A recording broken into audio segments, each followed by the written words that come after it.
Dump yard సమస్య పరిష్కరించాలంటూ ప్రజలు ప్రతిరోజు ధర్నాలు చేస్తుంటే మున్సిపల్ అధికారులు పట్టించుకోవడం లేదని BRS floor leader Ravinder Singh అన్నారు. కరీంనగర్లో మీడియాతో మాట్లాడిన ఆయన డంప్ యార్డ్ సమస్య పరిష్కారం కోసం స్వచ్ఛ భారత్ మిషన్ మరియు 15వ ఫైనాన్స్ కమిషన్ కింద 2 కోట్లతో టెండర్లు పిలిస్తే వాటిని ఇప్పటి వరకు ఓపెన్ చేయడం లేదన్నారు.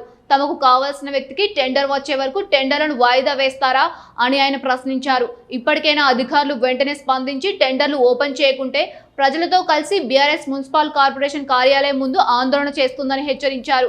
స్మార్ట్ సిటీలో జరిగిన అవినీతిపై గత మున్సిపల్ కమిషనర్పై ఎఫ్ఐఆర్ నమోదు ఇప్పటి వరకు అరెస్ట్ చేయలేదని, కానీ ప్రజల సమస్యలపై కార్పొరేటర్ భర్త అధికారులను ప్రశ్నిస్తే ఆయనను అరెస్ట్ చేశారని అన్నారు.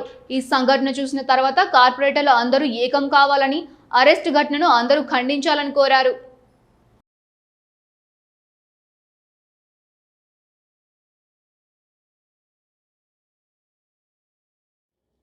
ప్రజలకు తెలియవలసిన బాధ్యతగా ఒక ప్రతిపక్షలో ఉంటున్న వ్యక్తిగా, కార్పొరేటర్గా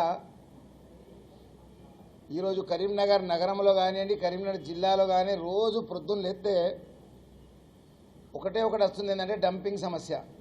అయితే హుజరాబాద్లో ధర్నాలు, అయితే కరీంనగర్ ఈ డంపింగ్ యార్డ్ సమస్యలో భాగంగా కరీంనగర్ నగరంలో ఉన్న డంపింగ్ యార్డ్ను